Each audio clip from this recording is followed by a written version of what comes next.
Pwede bang itong mga buhay pa natin Pangulo, yung nakaupo at yung tatlong buhay pa, no? Si President Gloria Macapagal Arroyo, President Rodrigo Roa Duterte, at si President Erap, at saka si President Bongbong Marcos. Magkita-kita kayo, magpulong kayo. Magkulong kayo sa isang kwarto. Walang media. Mawalang galang sa inyo. Para hindi nagkakahiyaan. Pag-usapan ninyo kung paano bubuuhin ng sambayan ng Pilipino at mababawasan itong hidwaan. Ang rally hindi lang sa loob ng Pilipinas, ano? Nakita ninyo sa news, no? Ang rally sa buong mundo. Merong kontra, may pabor. Ano ibig sabihin yan? Itong isyong ito, hindi ito purong legal.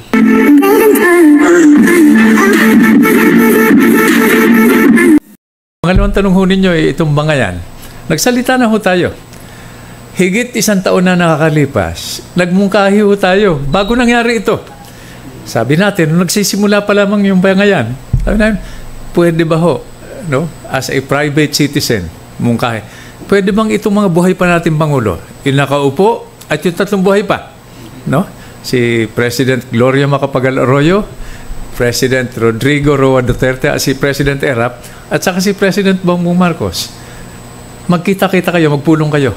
Magkulong kayo sa isang kwarto. Walang media. Mawalang galang sa inyo.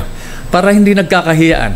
Pag-usapan ninyo kung paano bubuuhin ng sambayan ng Pilipino at mababawasan itong hidwaan. Hindi ko alam mo kung nakinig sila noon sa ating mungkahi. Na yun naman ang mungkahi rin ng karamihan nating makabayan. Baka hindi nangyari itong nangyari nitong nakaraang linggo. Itong nakaraang linggo, sabi natin, sabi ho ng ating Pangulo ng Department of Justice, gumagana yung mga korte natin. Gumagana. In other words, yung paglilitis, pwedeng gawin sa sarili nating bansa. Bakit kailangang minadali na paalisin, isakay sa eroplano yung dating Pangulo, dalhin sa Netherlands, sa ibang korte, sa ibang bansa? Ay, ano ho ang pagkukulang natin? Kung hindi natin kayang bigyan ng hustisya yung isang dating Pangulo, umaasa ho ba tayo na kaya natin bigyan ng hustisya yung pangkaraniwang Pilipino? Magsasaka, mangingisda, di ba? Manggagawa, no? So yun ang mga katanungan na naririnig ko galing sa ating mga kababayan dahil ikot ho ako ng ikot ngayon, nangangampanya. Pero balik ko tayo dun sa unang tanong ninyo, no? Yung pagtutulungan talaga ay kailangan magsisimula yan sa pamahalaan. Dapat nalalaman nila yan. Yung problema hindi lang sa sibuyas, sa palay, no? Sa mga, yan po ho pala. Palay, hindi ho ba doon sa pangunahing serbisyo, pagkain, yan ang nangunguna. Hindi pwedeng gutumin. Kahit na sundalo, gutumin mo, di, paano yan gagalaw para pairalin yung kaayusan? So, kailangan ho talaga pagkakaisa, initiative galing sa pamahalaan na talagang seryoso sa public service. Okay, sir, dun sa proposal nyo na mag-meet dapat yung mga presidents. Of course, hindi na pwede si President Duterte, no? Wala sa ngayon, ha? Pero tingin nyo, may bearing pa rin kung yung tatlong nandito sa Pilipinas magmi-meeting? Opo. Pero ngayon ho, ang rally hindi lang sa loob ng Pilipinas, ano? Nakita ninyo sa news, no? Ang rally sa buong mundo. Merong kontra, may pabor. Ano ibig sabihin yan? Itong isyong ito, hindi ito purong legal. Hindi ito purong politikal. Ito ho ang nagsasalamin sa ating mga Pilipino. Yun nangyari ho ba ewan ko ho kung ano ang pananaw nyo rito. Yung pangyayari, ugaling Pilipino ba yan? Tayong Pilipino, mapagpatawad, madaling kausap, maunawain, matulungin. Diba? Yun lang. Tayo mga Pilipino, huwag mo lang tayong pipikunin o iinisin dahil pag pinikun mo kami, bibigyan ka namin problema hindi mo kayang harapin. No?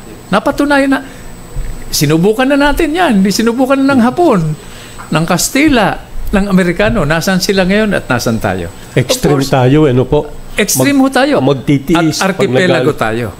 Alam nyo, ang i-share ko lang sa inyo. No? Sabi nun sa kataas-taasang pagpaplano ng ekonomiya natin, kung gaano tayo kapalad ng mga Pilipino, ang gagawin lang natin pang araw-araw ay gumising ting umaga at ipagpatuloy yung paghinga natin Doon sa kataas-taas sa ngayon ng ating pamahalaan, yung ekonomiya natin pumapalo ng 6 to 8%. Ang hamon ho sa ating lahat, lalo na sa gobyerno, maramdaman itong pag-unlad na ito, yung tinatawag na trickle-down effect, yung pagdaloy doon sa mga kababayan natin na hanggang ngayon ay kumakain sa basurahan.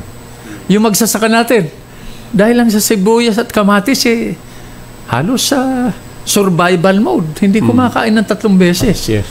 Tama ho ba yan? So, iugnay ko lang doon sa pangyayari, no? Ito ba ang ibig natin ipakita sa mundo na ganito tayong klaseng tao? World class ho tayo sa dunong. Di ba? 14 na milyon na overqualified na guro at nurse ang nagpapalaki ng mga anak ng mga pinuno ng ibang bansa. 50% na seaman, yung seafarers sa mundo ay Pilipino. Sabi ho nila, pag tumigil ng pagtatrabaho yung Pilipino sa Washington, yung sentro mismo ng pamahalaan ng Estados Unidos, sa United Nations at sa karagatan, babagal ang ekonomiya. Imagine niyo yung potential natin, no? Kaya lang ho, inauwi sa politiko, nakakalimutan yung mga pangunahing problema. Nangihinayang lang ho ako at nalulungkot ako katulad ninyo marahil at nung mga kababayan natin na parang sinasayang natin ang pagkakataon para talagang paunlarin itong ating bansa. Pero may chance pa po ba na maibalik yun?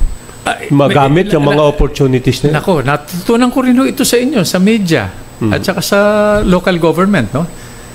Pag gusto nating gawin, may paraan. Hahanapin natin ang paraan. Pag ayaw nating gawin, hindi tayo mauubusan ng dahilan. Puro dahilan. Para wag gawin yung nararapat na gawin. So, sa tingin ko po, kung gugustuhin natin, pwede nating ipaabot sa legal na pamaraan na ibalik dito ang ating dating Pangulo at dito litisin. Wala namang problema. Para humupa na. Nahahati ho yung bansa Nahahati. Ito pa ho ang problema. Ito ba ang halimbawa na ibig nating ipakita sa susunod nating henerasyon ng mga leader at mamamayan? Nanonood ho sila sabi nila siguro, pag kami na, ang senador o gobernador o mayor o presidente, edi susundan ko yung pak ng mga nauna sa amin. No? Nagkakapersonalan. Nanghihinayang lang po ako. Yung pong opinion po ninyo, Senator, tungkol po doon sa sinasabi po ng ilan na nalagay daw po sa alanganin yung sovereignty natin. At talagang ipinakita daw po natin sa buong mundo na kung gaano kahina yung hustisya natin dito sa ating bansa. Opinion po ninyo doon? Inaho. Hindi ho ako handa para aminin yan. Presidente mismo ang nagsabi, Department of Justice, na malakas ang ating hustisya, ang sistema natin ng hustisya. Matatag ang ating mga korte. Bakit natin ipanaubaya sa ibang bansa, sa ibang korte, yung pagpapataw ng hustisya sa isang dating presidente? At ulitin ko, kung hindi natin kaya magpairal ng hustisya sa isang dating pangulo, how much more? How much more? Umaasa ba tayo na kaya natin magpairal ng hustisya? Personal kong karanasan yan. Nakulong na rin ako. Duman ako sa proseso, nakapagpiyansa. Dating Pangulong Gloria Macapagal Arroyo, dating Pangulong Erap Estrada, mga dating Pangulo ho ito. Bakit hindi naman natin sila inilikas? Diba? So, bakit to? Ano ang kakaiba sa sitwasyon nyo? Nagtatanong lang ho naman ako kung masamang magtanong. Opo. Dugtungan ko lang yung tanong ni Elena po. So, ibig sabihin, Senator, alam ko po, you work for the last yung huling gobyerno po sa previous administration. Ngayon po ba patuloy pa rin kayo nakasuporta? Ano masasabi niyo sa mga hakbang na ginagawa ng kasalukuyang administrasyon dito po sa ating bansa? Yung economy natin at sa ito pong mga bagay-bagay na pinag-uusapan ngayon. Lahat to.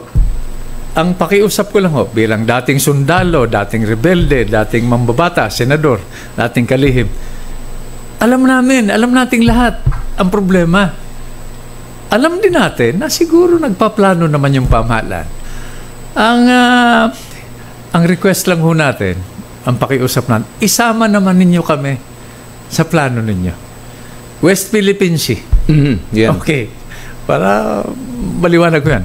May banta sa atin. Sabi sa akin, former senator, former colonel, puro former Dahil jobless ho ako ngayon. Meron ba tayong hukbo ng pantapat dun sa ba naghahangad na sakupin tayo. Sabi ko, wala kaming hukbo. Dahil yung buong Pilipinas ay isang hukbo. That's the Philippine Seven Army to confront those who are threatening us. Sabi ko, the Philippines does not have an army because the Philippines is an army. Bawat bata, matanda, lalaki, babae, dapat handa tayong ipagtanggol yung ating demokrasya, ang ating kasarinlan. Sasabihin mo, ang lakas ng kalaban natin. Yun nga hindi ba sila natuto? Sige, malakas kayo. Dito namin kayo sa Kabanatuan Totodasin. Dito kayo pumasok. At iwa-water cannon din namin kayo na galing dun sa sa Poso Negro para magkaintindihan. Hindi ako natatakot dahil sa tingin ko hindi naman sila lulusob ng harap-harapan lang. Sabi ko, may posibilidad ba na lumusob sila? Sabi ko, parang wala. Bakit? Sabi ko, nandito na kasi sila. Tingnan nyo kako yung pitong baso. Made in? Nandito na sila. Halos lahat ng gamit. Pogo. Pogo, okay. Pogo, pinag-aksayan natin pinag-ukulan natin ng pansin para hindi naman ma-insulto yung mga nag-iimbestiga natin mga batas. Pwede ka mag-tricycle galing Maynila hanggang Bamban. No? Siguro sinadya yun na ang focus natin doon. Sa haba ng shoreline natin, pwedeng mag-landing ang isang hukbo doon sa may Bicol nang malalaman natin isang buwan na nakakalipas. Ganun kalawak. Bakit doon tayo nakatingin? Babalik tayo sa datos. Paano nagkaroon ng pogo? Pagbaba sa eroplano, di ba? Sa barko, pagharap sa immigration, sa customs, pagtanong, sino ka? Pangalan, check. Saan ka galing? Galing dito? Check. Ano gagawin mo rito? Tama? Check. Sino kausap mo rito? Check. Pag may hindi magkatugma, ba't mo papapasukin?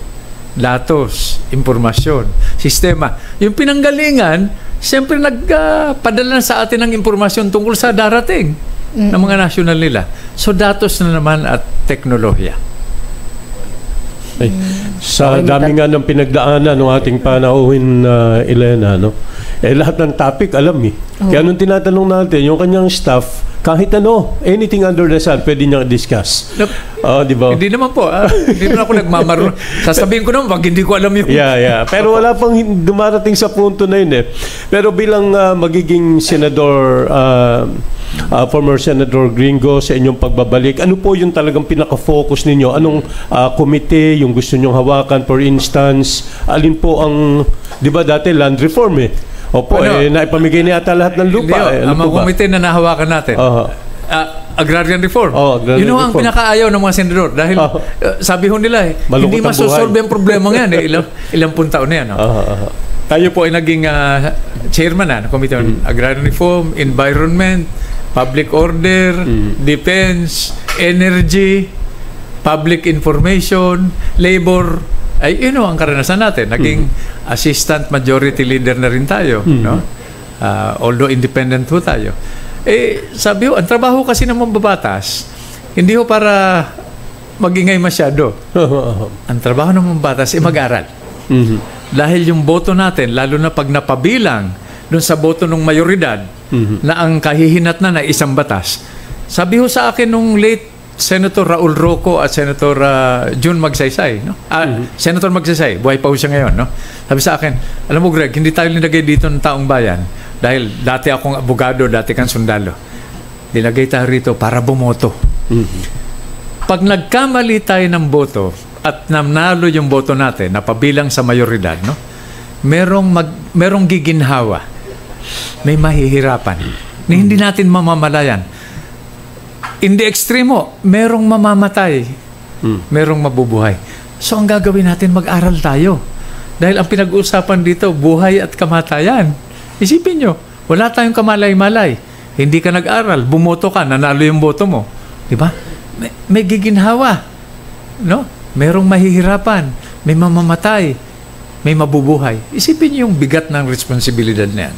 Diba? So, mag-aral. Yan ho ang tungkulin at mandato ng isang mamabatas. At sa tingin ko naman hindi naman nakakahiya yung record natin, pero hayaan natin na magdesisyon. Ang request ko lang ho, na kailangan siguro responsibleng media is ipaalam natin sa mamamayan na hindi ito papugian, hindi ito madadaan sa forma. Ang pinag-usapan dito, kakayahan, pasilidad na magserbisyo. Kaya nga ako tinawag na public service Serbisyo, sakripisyo. Kung naghanap ka lang na mababa yung numero sa plaka mo, ibang hanap buhay na lang. Kung naghahanap ka ng ginhawa, tahimik na buhay, huwag ka na magpolitika, huwag ka na mag-public service. Okay, salamat po.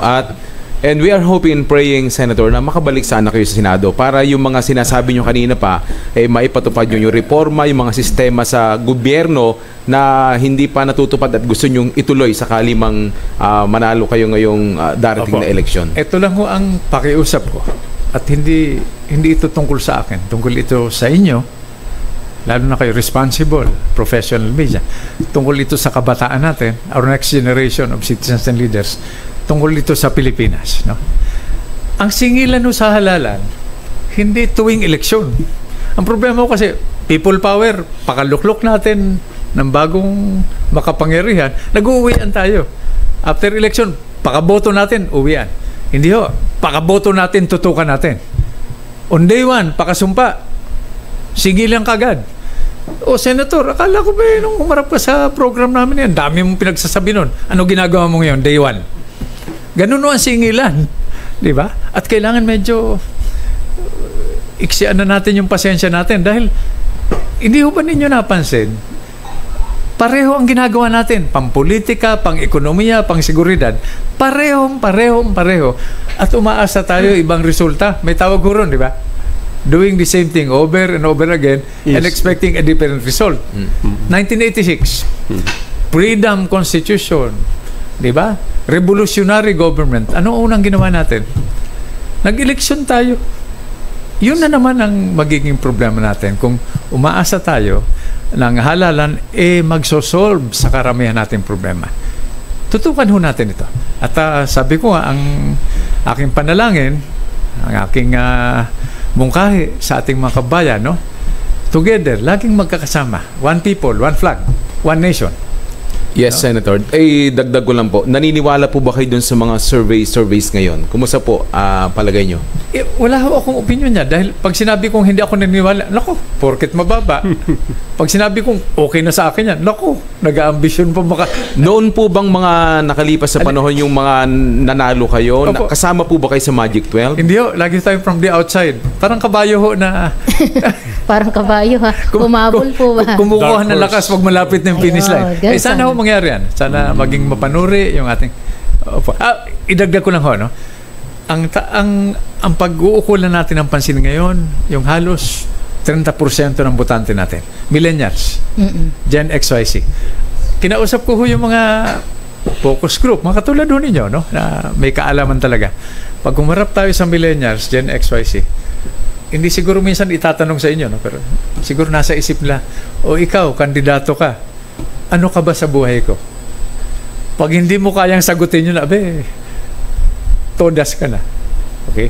At may sinasabi pa sila, itong millennials, pag pineke mo yung sarili mo, diba, na hindi natural, 1 kilometro pa lang amoy ka na. So yun ang iwasan natin dahil ako naman wala naman akong sinabi na, diba, na pagkukunwari, sinabi ko naman, pag eto opinion ko lang, hindi ko alam, no? So yung sinasabi ko kanina, kailangan magkakasama talaga. Together, one flag, one people, one nation, no? Dream hard, mangarap tayo, pray hard, na magdasal tayo, at para hindi man nakakaya sa Panginoon, work hard. Sa ilang mga issue na lang, no, dun sa natitirang mga minuto ni Sir, dun sa mga pending na measures po, kasi boboto kayo Opo. Pagdating nyo ng July 1, boboto na. Sa constitutional change, sir, anong take nyo? Buti, dagdag ko lang, buti na itanong niyan. Minsan inimbita ako sa Kongreso, birang resource person. So sabi ko, nag-focus ako sa economic provisions, yung pang-ekonomiya. Yung hatian, 60-40, yung ownership ng land, no? Pagpunta ko ron, ang mindset ko, ang pananaw ko, nako, sirang-sira na itong Kongreso. Baka wala na itong pag-asa. Nagtanong, eto ho, importante ho sa inyo, professional media, nagtanong yung mga batang congressman at congresswoman, abay, pinagpawisan ho ako. Ang gagaling. Tinanong ko ho, congressman, congresswoman, ba't hindi kayo nagsasalita? Eto ho ang sagot sa akin, sir, pag nagsalita kami, papatayan kami ng gripo. Hindi kami bibigyan ng pondo. Paano namin maasikaso yung distrito namin? Marami hong ganon. Ang pakiusap ko sa inyo, no? Pakiusap, hanapin ninyo itong mga bata. Nandyan ho si Mayor Magalong ng Baguio. Si Mayor Vico Soto ng Pasig. Ang dami hong ganon, mga bata na iba mag-isip sa mga nauna sa kanila. Baka ho, mahagip yung kuryente sa Kabanatuan. Pag ang nagtulong-tulong, itong mga national leader at mga local leader. Batang mga mayor, batang konsehal, batang gobernador, bata ho, doon talaga ako umaasa ng gusto. Ang dami ho niyan, ang dami talaga. Pag nagsama-sama yan, baka mapabilis yung pagbaba ng kuryente sa Kabanatuan. Sa Bicol. Bata rin mayor ng Kabanatuan Batang babae. Si Mayor Micah. Opo. At dalaga, tatandang dalaga na yata sa pagme-mayor. Pag nagbabano sa politika, tatanda na mabilis yun. So sa divorce. Divorso. As a matter of principle, ilang Okay. So maraming salamat po. Opo, maraming salamat po sa inyo pong ibinigay na oras sa amin. Salamat po, Senator. Mensahe na lamang po sa mga Nueva Ecijano. Yun na po. Tungkol dun po sa, okay. Dream hard. Pray hard. Work hard. Together. One people, one flag, one nation. Hindi lang ho as, di ba?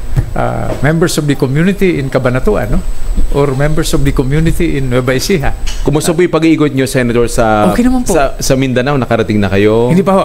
Dahil nagtitipid ho tayo dinadaanan. Kumusta nga po pala? Yung, alam nyo na, may baon, arsenal, pondo. Ay, nako. Okay na, okay lang. Lean and mean. Ito, kasama ko si Natcha. Kami lang. Boss, yanong boss, may nagpahiram.